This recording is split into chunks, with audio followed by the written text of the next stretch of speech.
We have no right to happiness. The last thing Lewis wrote before his death in November 1963, this appeared shortly afterwards in the Saturday Evening Post, 236, 21st to the 28th of December 1963, then in Undeceptions 1971, and now in God in the Dock 1998. After all, said Claire, they had a right to happiness. We were discussing something that once happened in our own neighbourhood. Mr. A had deserted Mrs. A and got his divorce in order to marry Mrs. B, who had likewise got her divorce in order to marry Mr. A. And there was certainly no doubt that Mr. A and Mrs. B were very much in love with one another. If they continued to be in love, and if nothing went wrong with their health or their income, they might reasonably expect to be very happy. It was equally clear that they were not happy with their old partners. Mrs. B had adored her husband at the outset, but then he got smashed up in the war. It was thought he had lost his virility, and it was known that he had lost his job. Life with him was no longer what Mrs. B had bargained for. Poor Mrs. A, too, she had lost her looks, and all her liveliness. It might be true, as some said, that she consumed herself by bearing his children, and nursing him through the long illness that overshadowed their earlier married life. You mustn't, by the way, imagine that A was the sort of man who nonchalantly threw a wife away like the peel of an orange he'd sucked dry. Her suicide was a terrible shock to him. We all knew this, for he told us so himself. "But what could I do?" he said. "A man has a right to happiness. I had to take my one chance when it came." I went away thinking about the concept of a right to happiness. At first, this sounds to me as odd as the right to good luck. For I believe, whatever one school of moralists may say, that we depend for a very great deal of our happiness or misery on circumstances outside all human control. A right to happiness doesn't, for me, make much more sense than a right to be 6 feet tall, or to have a millionaire for your father, or to get good weather whenever you want to have a picnic. I can understand a right as a freedom guaranteed me by the laws of the society I live in. Thus, I have a right to travel along the public roads because society gives me that freedom. That's what we mean by calling the roads public. I can also understand a right as a claim guaranteed me by the laws, and a correlative to an obligation on someone else's part. If I have a right to receive £100 from you, this is another way of saying that you have a duty to pay me £100. If the laws allow Mr. A to desert his wife and seduce his neighbour's wife, then, by definition, Mr. A has a legal right to do so, and we need bring in no talk about happiness. But, of course, that was not what Claire meant. She meant that he had not only a legal, but a moral right to act as he did. In other words, Claire is, or would be if she thought it out, a classical moralist after the style of Thomas Aquinas, Grotius, Hooker and Locke. She believes that behind the laws of the state there is a natural law. I agree with her. I hold this conception to be basic to all civilization. Without it, the actual laws of the state become an absolute, as in Hegel. They cannot be criticized because there is no norm against which they should be judged. The ancestry of Claire's maxim, "They have a right to happiness," is august. In words that are cherished by all civilized men, but especially by Americans, it has been laid down that one of the rights of man is a right to the pursuit of happiness. And now we get to the real point. What did the writers of that august declaration mean? It is quite certain what they did not mean. They did not mean that man was entitled to pursue happiness by any and every means, including, say, murder, rape, robbery, treason, and fraud. No society could be built on such a basis. They meant to pursue happiness by all lawful means, that is, by all means which the law of nature eternally sanctions, and which the laws of the nation shall sanction. Admittedly, this seems at first to reduce their maxim to the tautology that men, in pursuit of happiness, have a right to do whatever they have a right to do. But tautologies, seen against their proper historical context, are not always barren tautologies.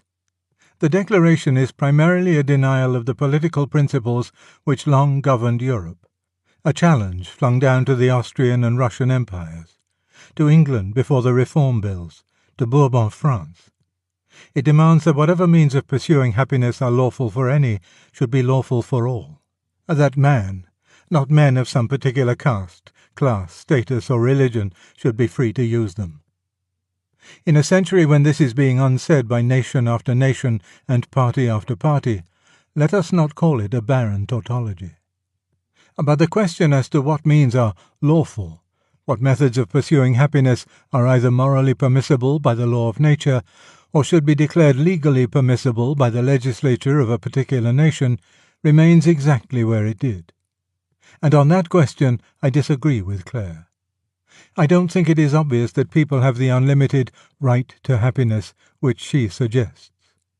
For one thing, I believe that Clare, when she says happiness, means simply and solely sexual happiness, partly because women like Clare never use the word happiness in any other sense, but also because I never heard Clare talk about the right to any other kind.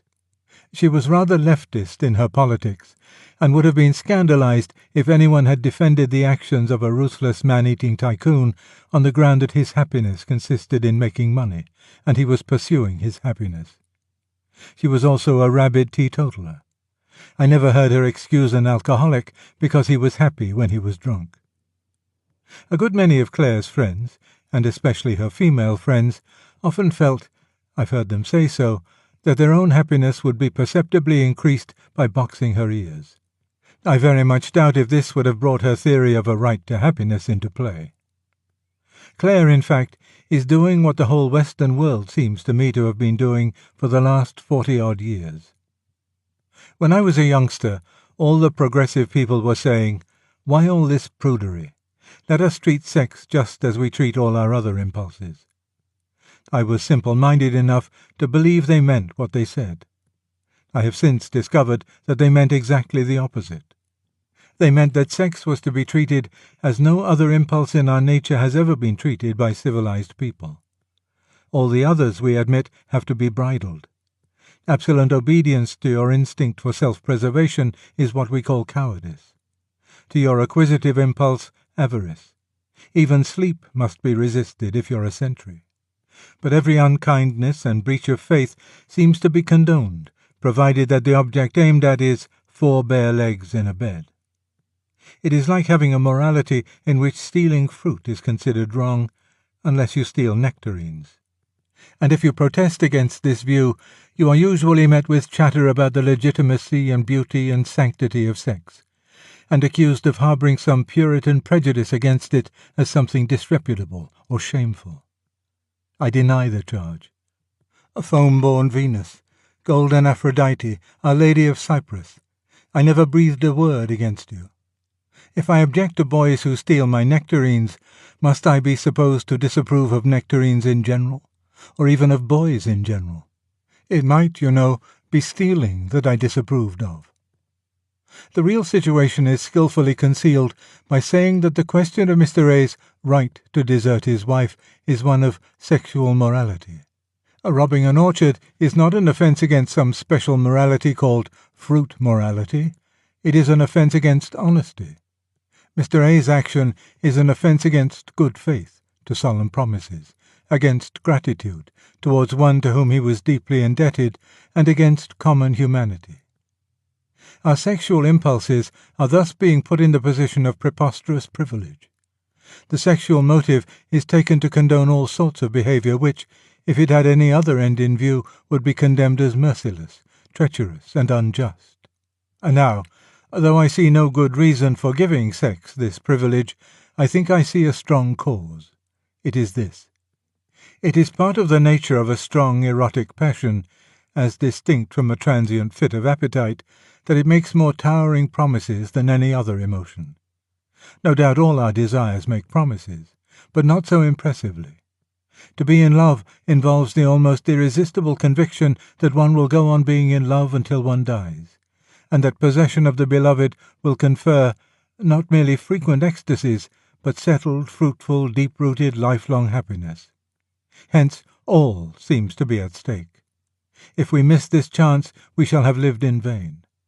At the very thought of such doom, we sink into fathomless depths of self-pity. Unfortunately, these promises are found often to be quite untrue.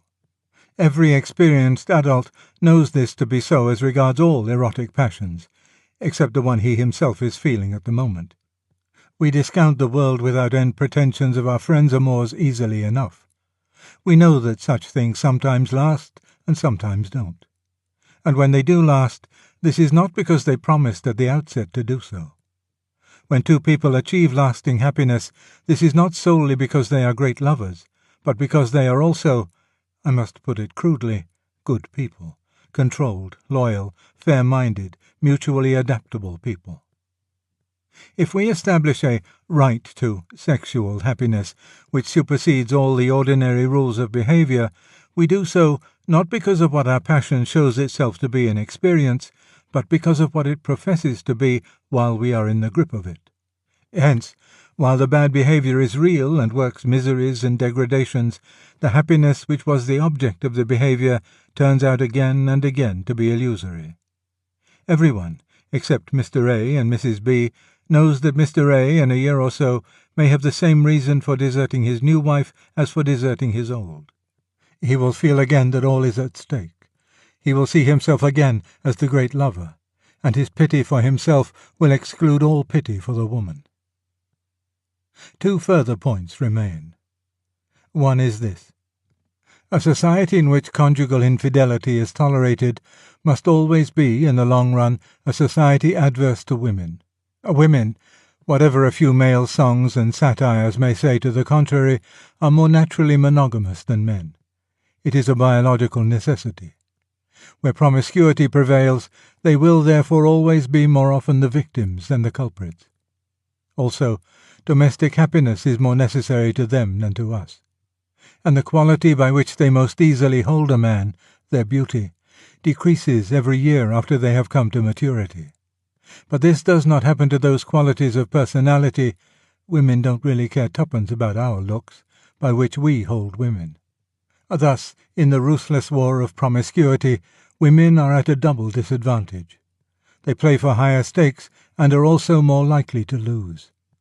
I have no sympathy with moralists who frown at the increasing crudity of female provocativeness. These signs of desperate competition fill me with pity. Secondly, though the right to happiness is chiefly claimed for the sexual impulse, it seems to me impossible that the matter should stay there. The fatal principle, once allowed in that department, must sooner or later seep through our whole lives. We thus advance towards a state of society in which not only each man, but every impulse in each man claims carte blanche. And then, though our technological skill may help us survive a little longer, our civilization will have died at the heart, and will, one dare not even add, unfortunately, be swept away. Use the referral link in the description to support the channel.